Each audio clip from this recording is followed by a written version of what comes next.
Louisa May Alcott was born on November 29, 1832, in Germantown, Pennsylvania, and was the second of four daughters of Bronson Alcott and Abigail May.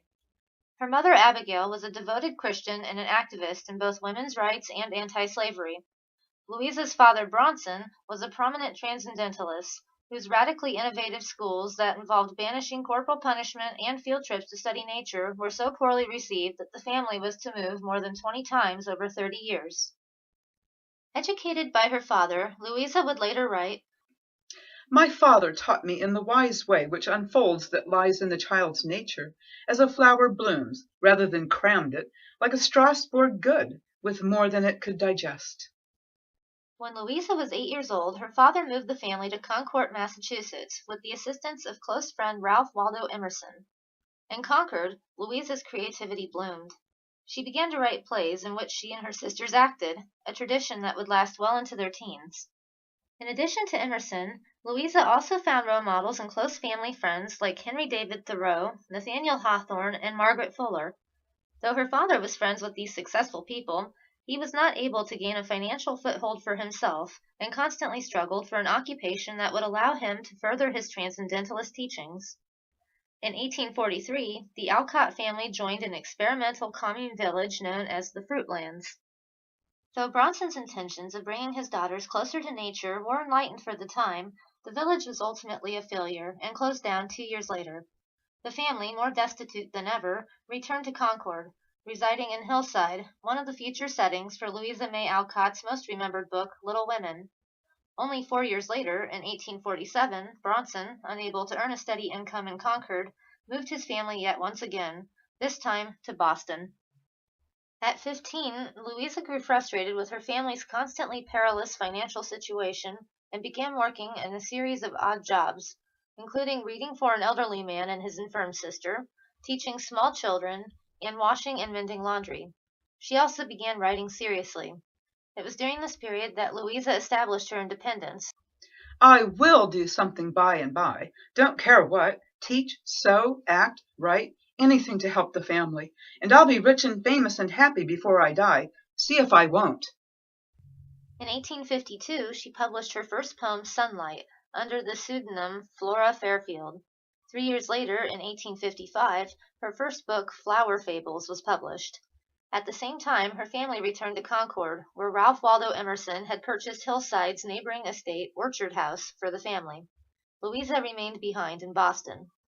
Between 1856 and 1857, Louisa was forced to put her professional goals on hold and return to Concord as her younger sister Lizzie came down with scarlet fever and died, while her older sister Anna was married and left the house. Louisa, a compassionate soul, stayed home to help her mother cope with the loss of two daughters. In 1862, Louisa took her skills as caregiver to Washington, D.C., where she served as a nurse in the Civil War. Her experiences as a nurse prompted Louisa to write the insightful works Hospital Sketches in 1863 and Moods the next year. After these rather somber works were released, Louisa's publisher requested that she write a girl's story.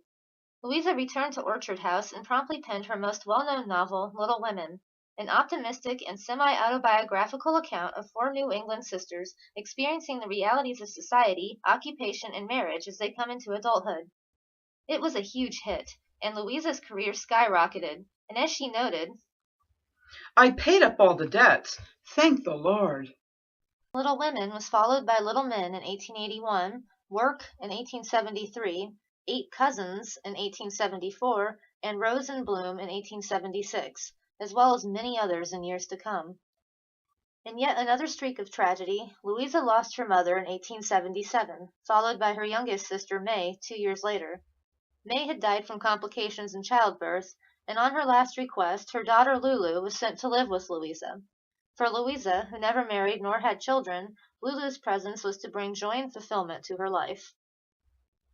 In her later years, Louisa's work was primarily directed at younger audiences, usually centering on unique young women and promoting individualism.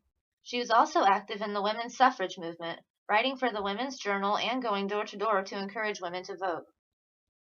In 1887, sick from mercury poisoning she had gotten during the Civil War, Louisa wrote her last novel, Jo's Boys. She died 2 days after her father, on March 6, 1888, at the age of 56. She is buried in the famous Sleepy Hollow Cemetery. In her lifetime, Louisa May Alcott wrote over 30 novels and countless short stories and plays. Despite her own preferences for writing Gothic fiction and more serious works like hospital sketches, Louisa May Alcott is still best remembered as the author of Little Women, a work that has proven to be an American classic, influencing and entertaining countless generations of readers, as well as being adapted into 6 films and made into countless plays. With independent female characters like Jo March and her sisters, Alcott created strong, compassionate role models for young girls of both past and present to follow. Though Alcott's life is most associated with the light-hearted and comfortable story of Little Women, the reality is that her true life wasn't so rosy.